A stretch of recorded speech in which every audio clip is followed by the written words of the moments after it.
So here we're going to be graphing sine and cosine curves. So let's look at sine, right? So I had y is equal to sine of x. And I wanted to graph that. Well, if I was going to graph this, I could create a table of values.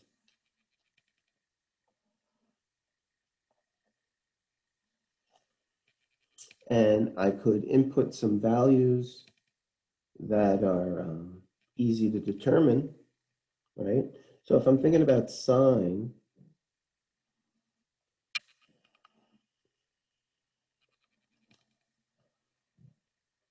if I'm thinking about sine of an easy value that I could look at, let's look at our unit circle, right? This would be 1, 0. This is 0, 1, negative 1, 0. This is 0, negative 1, right? I know these quadrantal angles of 0, 90, 180, 270, 360. And I also know, from what I've learned about the unit circle, is that my x-coordinate and my y-coordinate directly relate to cosine of theta and sine of theta. So my y value is sine of theta. So at 0 degrees, sine of 0 degrees is 0. Sine of 90 degrees is 1. Sine of 180 degrees is 0. Sine of 270 degrees is negative 1. Your function value is always of sine is always your y coordinate. So I could say that I could put in some values for x: 0, 90, 180, 270, 360. If I look at that, I know it's going to be, like I said, sine of 0 is 0, sine of 90 is 1, sine of 180 is 0, sine of 270 is negative 1, and sine of 360 is 0. Well, this is a graphing section. How am I going to graph this? Well, instead of having this in degree measure, in order for me to graph it, I want this in radian measure. I want actual values here. So if I convert this to radian measure, this would still be 0. We know 90 degrees is half of pi, or pi over 2. 180 degrees, right? 180, that's equal to pi. 270 is 1.5 pi, and 360 is 2 pi. So in order to graph these, I want this in radian measure. And now, just to save space, so I could stay on one piece of paper,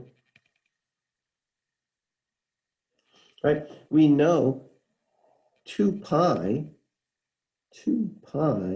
is approximately, right? We know pi is 3.14, so this is approximately 6.28 units.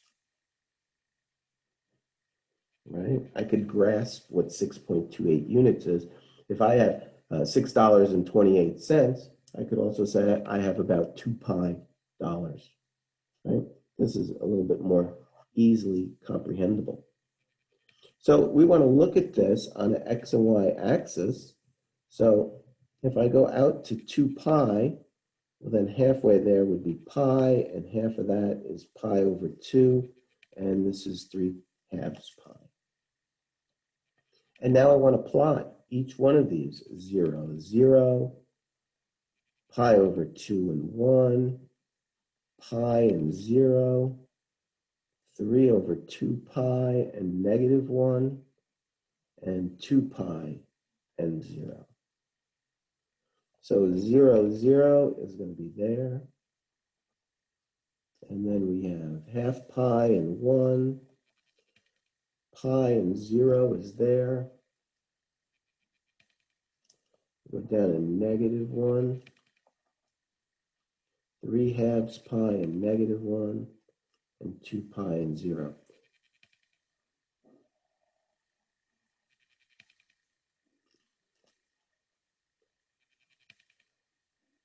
That's what your graph looks like. So when I started this section, I could have easily just said y equals sine x looks like this. But that's why it looks like that.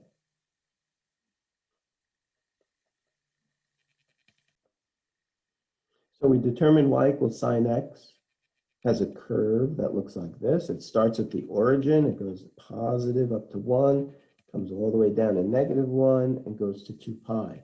That's from 0 to 360 degrees. That's one rotation around the unit circle. Right? That doesn't mean that's where it ends, right? It continues on. If we continue on rotating around the unit circle, this curve would continue on. It continues on in both directions infinitely. But we're looking at the interval from 0 to 2 pi, where theta is greater than or equal to 0, but less than and equal to 2 pi. All right, we're going from 0 to 2 pi. That's our interval. But if we went from negative 2 pi to 2 pi, right, we would see that this goes on infinitely in both directions. Also, you need to know why there's a coefficient in front of sine, called a sine bx, and a coefficient in front of the variable b. Your coefficient in front of a is for your amplitude. Tells you how high it goes.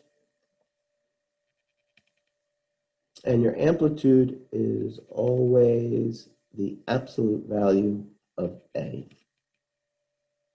as long as your curve is on your x-axis. As you move on to more advanced math classes, you'll find that your amplitude is actually equal to 1/2 your maximum point minus your minimum point.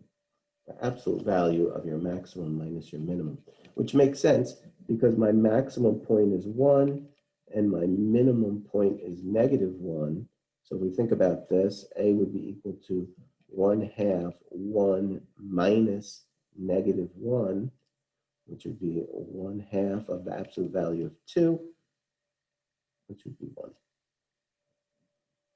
So again, we don't have to worry about this as long as our curve is on our x-axis, and our curve in this course will always be on the x-axis.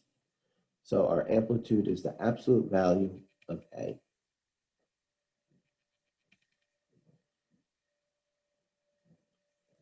B is how much of this curve you will see in a 2 pi interval. That's my definition.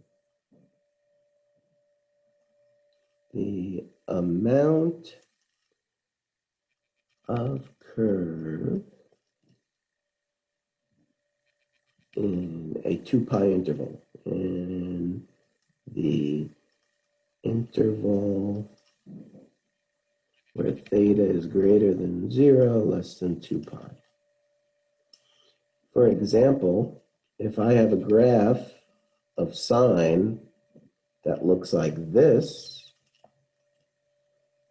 where I'm only getting half of the curve shown in 2 pi, then I know, therefore, my b value is equal to 1/2.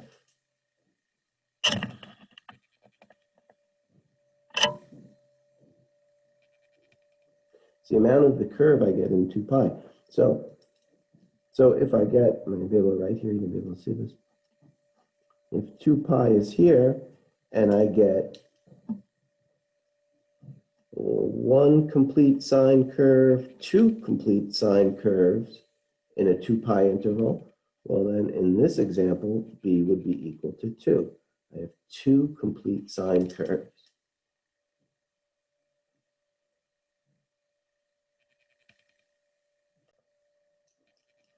But b is really used to find the period.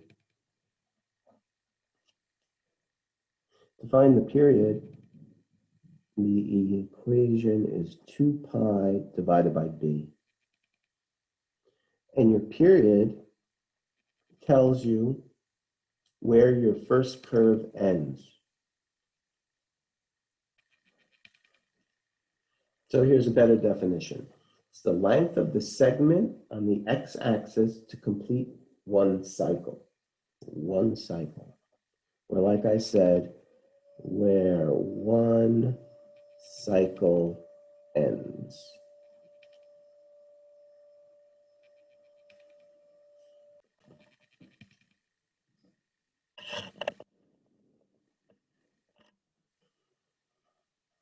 So given y equals 5 sine 1/2 x, would you be able to state the amplitude, there's an echo in here, and the period? Well, you know y equals a sine bx, and you know the amplitude is equal to the absolute value of a, and you know your period is equal to 2 pi over b. So if that's the case, this would be the absolute value of 5, which is 5. And my period would be 2 pi over 1/2, which is equal to 4 pi. All right, 2 pi over 1/2 is a 2 pi divided by 1/2, or 2 pi times 2 over 1. That's where you get 4 pi. Or you multiply the top and the bottom both by 2 to get rid of that denominator. You get 4 pi. Well, now if I wanted to graph this, the best way to graph this would be to draw your basic sine curve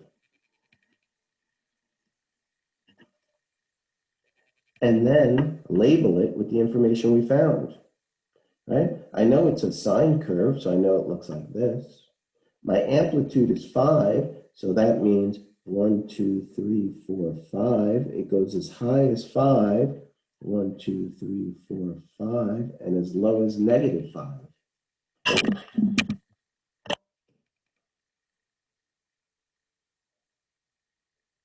So I can fill in my amplitude. We said the period was where the curve ends, right? Where the cycle ends. So that means this must be 4 pi. Well, if this is 4 pi, then halfway to 4 pi must be 2 pi. And halfway to 2 pi must be pi. So this is 1 pi, 2 pi, this must be 3 pi. So if I wanted to plot some points, I could say this is pi comma 5. Right? This would be 2 pi 0. This would be 3 pi -5. This would be 4 pi 0. So we'd be able to graph that pretty easily. Let's review the steps. I'll write a procedure. Hold on one second. So the procedure is pretty simple. We're going to find the amplitude, find the period, draw a basic curve, and label it. So we did one example. Now we're going to try a second example. This example is a little bit different because we have a negative. So let's think about this for a second. I know y equals sine x looks like that. Y equals negative sine x, the negation of the function. What do we know about the negation of the function? Anytime we have the negation of the function, what's that going to do to our function? It's going to reflect over the x-axis. So a negative sine curve is actually going to go down first. So we just want to be aware of that. Everything else remains the same. We're still going to find the amplitude. Right? My amplitude is the absolute value of A. And my period is still 2 pi over B. But my basic curve, remember, it's the negation of the function in this case. This is where I always make my mistake. I always draw it the wrong way. So our basic curve is going to be upside down, or reflect about the x-axis. So my amplitude is the absolute value of -7, so it's 7. And my period is 2 pi over b, and my b is 2, so it's 2 pi over 2, so it's pi. So now all we have to do is draw this and label it.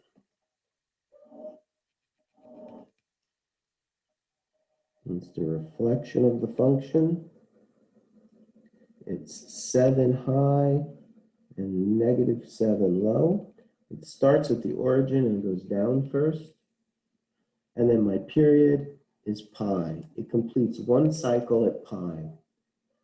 Therefore, half the cycle would be half pi. And this is going to be a quarter pi. So we have 1/4 pi, 2/4 pi. This is going to be 3/4 pi. So I could label these points pretty easily, right? Pi over 4, -7. And this is 3/4 pi, +7. And these are obviously 1/2 pi 0 and pi 0. I don't know. You want to see that? And that would be it.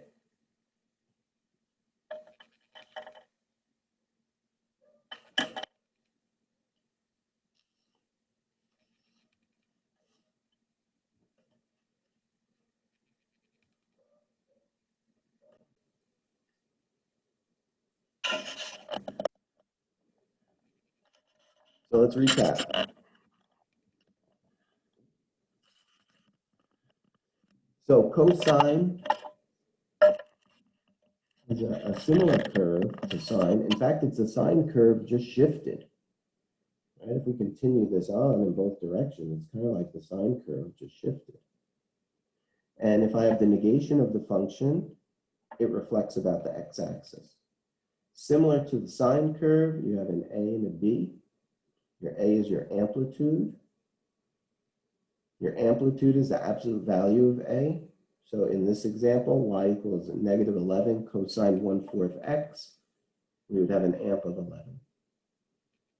My period is 2 pi over b. So it's going to be 2 pi over 1/4. Give us 8 pi.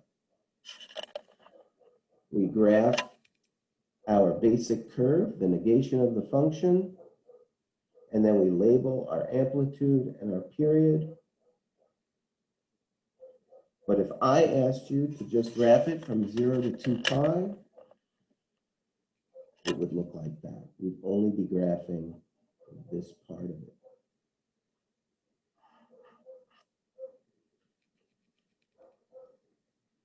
So in a nutshell, that's graphing sine and cosine functions. We'll look at more stuff